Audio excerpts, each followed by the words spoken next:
আপনি যদি পাওয়ারপয়েন্টের সবগুলো স্লাইড আলাদা পিকচার হিসেবে ডাউনলোড করতে চান, যেন আপনি ওগুলো আলাদাভাবে সেন্ড করতে পারেন পাওয়ারপয়েন্ট ফাইল ছাড়া, তাহলে উপরে বাম পাশে প্রথমে ফাইল অপশনে যান,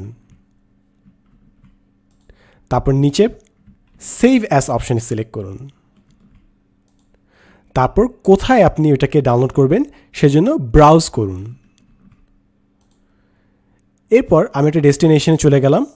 এখন এখানে সেভ অ্যাজ টাইপ যে অপশনটা আছে সেটাকে টগল ডাউন করলে দেখবেন নিচে জেপিইজি আর পিএনজি দুটো ফরম্যাট আছে। এগুলো হচ্ছে পিকচার ফরম্যাট। সো আপনি যদি স্লাইডটাকে জেপিইজি ফরম্যাটে সেভ করতে চান তাহলে জেপিইজি ফরম্যাটে সেভ হবে, অথবা আপনি পিএনজি ফরম্যাটে সেভ করলে পিএনজি ফরম্যাটে সেভ হবে। এখন আমি এই পার্টিকুলার কেসে টগল ডাউন করে জেপিইজি ফরম্যাটে সেভ করলাম।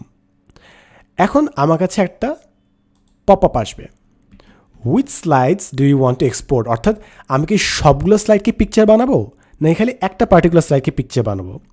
ফর দ্য টাইম বিং আমরা পুরো স্লাইডের সবগুলো স্লাইডকেই পিকচার বানাবো। সো অল স্লাইড সিলেক্ট করলাম, ওকে দিলাম, বুম, আমাদের সবগুলো স্লাইড পিকচার হয়ে গেল। এবং দেখেন এখানে একটা ফোল্ডার করে দিয়েছে স্লাইড ডিজাইনস। সিলেক্ট করলে দেখেন সবগুলো আলাদা আলাদা স্লাইড পিকচার হিসেবে আমি এখানে পেয়ে যাচ্ছি। ডাবল ক্লিক করলে অ্যাজ ইউ ক্যান সি এটা আমি পিকচার হিসেবে ইউজ করতে পারবো, বিভিন্ন মানুষকে সেন্ড করতে পারবো। সো এখানে আমাকে পুরো পাওয়ারপয়েন্ট ফাইল সেভ করা লাগবে না, আমি জাস্ট পিকচার মানুষকে সেন্ড করতে পারি চাইলে। এখন মনে করেন আপনি স্লাইড ডিজাইন করলেন, আপনি জাস্ট একটা পার্টিকুলার স্লাইড, মনে করেন টাইম ইজ এন ইলিউশন, এই পার্টিকুলার স্লাইডটা জাস্ট পিকচার হিসেবে নিতে চান, অন্য কোনোটা চাচ্ছেন না।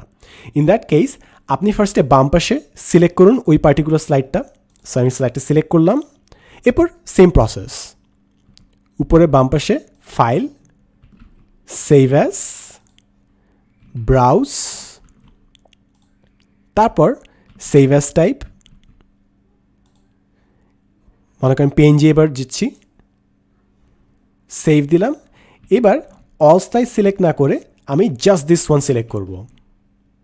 জাস্ট দিস ওয়ান সিলেক্ট করলাম।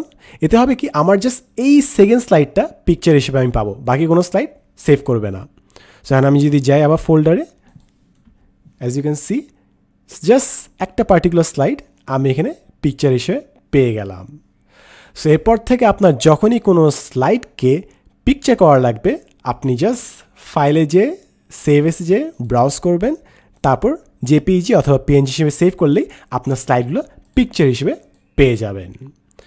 এতক্ষণ আপনার সাথে ছিলাম আমি সাদমান সাদিক। দেখা হবে নেক্সট এপিসোডে, and as always thanks for watching.